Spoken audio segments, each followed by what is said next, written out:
Je suis Michel Thomas Mengomba, candidat déclaré à la mairie du 6e arrondissement, sur le compte des élections locales. Merci.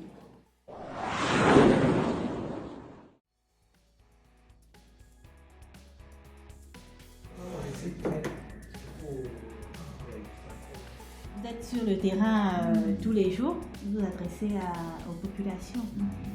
Qu'est-ce que vous pouvez leur dire en termes d'opportunités, d'avantages? Pourquoi ils se lanceraient ils décideraient de s'engager en fait? Qu'est-ce qu'ils gagneraient? Quelles sont les opportunités qui découlent en fait de l'engagement? Bon, pourquoi s'engager? Dans le contexte gabonais d'abord. Il s'agit d'une faible population d'abord, à peine 2 millions d'habitants, et avec une population dominée également à 70% par les jeunes. Alors donc, si les jeunes ne s'engagent pas, alors que les anciens sont déjà en train de nous passer le relais, le problème de la gestion et de la continuité de l'administration peut se poser. Voilà, donc les jeunes ne peuvent pas se résigner alors que l'heure est à la jeunesse parce que les anciens sont en train de nous passer le relais.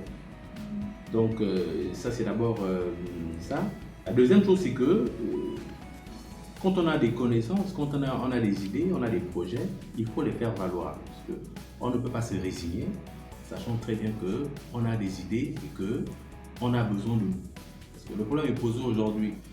Il faut contribuer au développement du Gabon. Qui doit contribuer au développement du Gabon?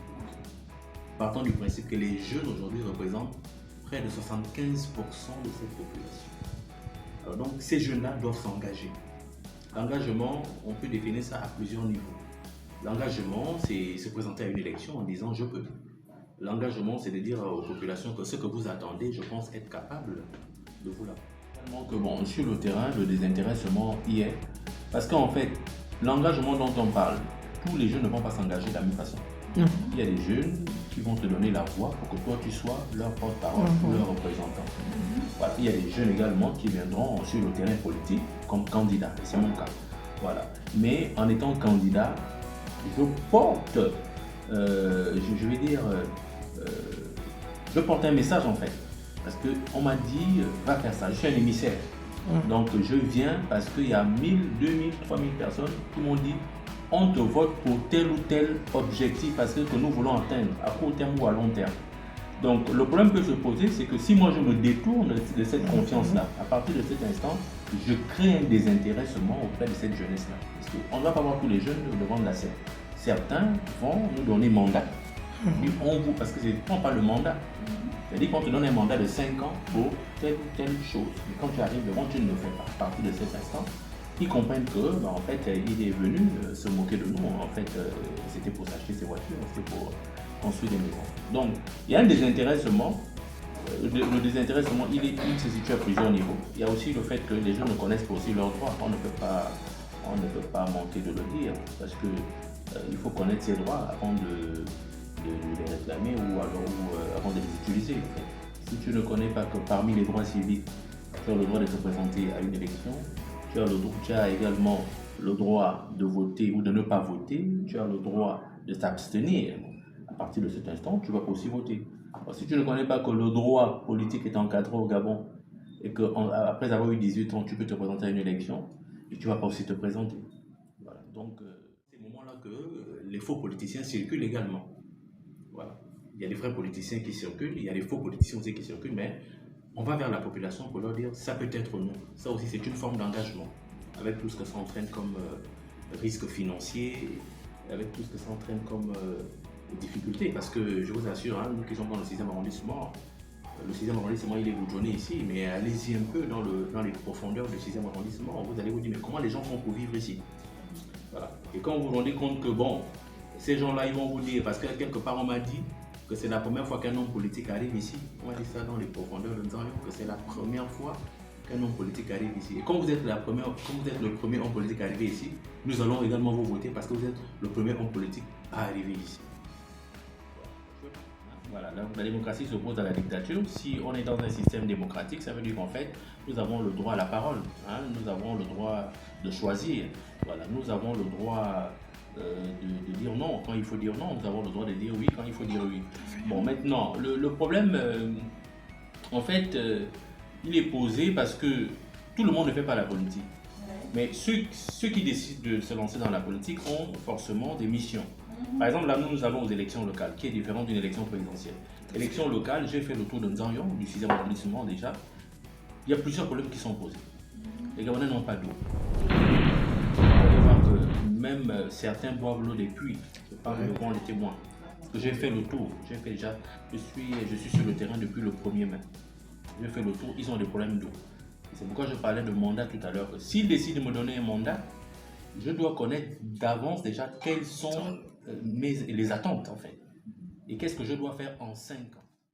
Et dans ces élections locales, moi je fais partie des habitants du 6e arrondissement. Donc nous connaissons d'abord tous les mêmes problèmes. Ceux-là qu'on a fait confiance pendant un mandat ou 2 mandats. En fait, quand on regarde un peu sur le terrain, rien n'est visible. Comment ils ont utilisé, par exemple, les fonds de souveraineté destinés à la population, ça on ne connaît pas. Il faut bien qu'on nous explique qu'est-ce qu'ils en ont fait. Parce que la transition, elle est récente, mais avant la transition, ils étaient déjà là au pouvoir. Qu'est-ce qu'ils en ont fait des fonds de souveraineté destinés aux actions sociales? Comment justifier que les populations du 6e arrondissement manquent de forage? Il n'y a pas de panneaux solaires. Où est parti l'argent des fonds de souveraineté? C'est un problème très sérieux. Donc mon engagement vient ici parce que je me dis que bon, qu'est-ce qui me manque pour me présenter?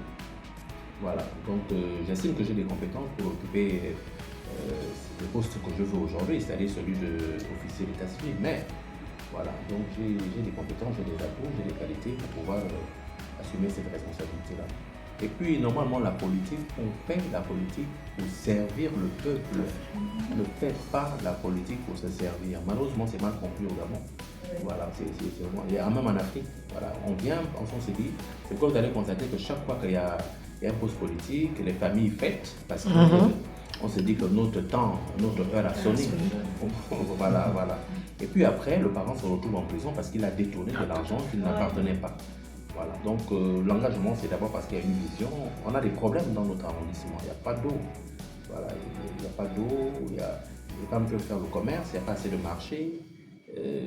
Les routes secondaires, il en manque et d'autres ne sont même pas viabilisées. Il y a beaucoup de problèmes. Et il faut des gens libres, parce que appartenir aussi à un parti politique, c'est se soumettre à une idéologie. Donc, ça veut dire que si le parti politique n'a pas la même vision que toi, alors que tu adhères à ce parti, tu ne dois pas parler parce que tu appartiens au parti politique. Et ce parti politique a une idéologie et ils ont certainement leur programmation. Bon, moi, je suis un indépendant, je suis libre. Ça veut dire que si tout de suite j'arrive, par exemple, à la mairie, ce que j'ai décidé de faire à partir du lendemain, je le fais parce que je n'ai pas de permission à demander à qui que ce soit, parce que je n'ai pas de hiérarchie. Voilà. Parce que je suis indépendant. Donc, je parle aussi avec cet avantage-là, c'est-à-dire j'ai la capacité d'agir sans demander l'autorisation. Or, quand on adhère à un parti politique, il faut demander l'autorisation de la hiérarchie. Et parfois, la hiérarchie peut dire non, ce n'est pas notre vision. Et là, vous vous retrouvez aussi coincé.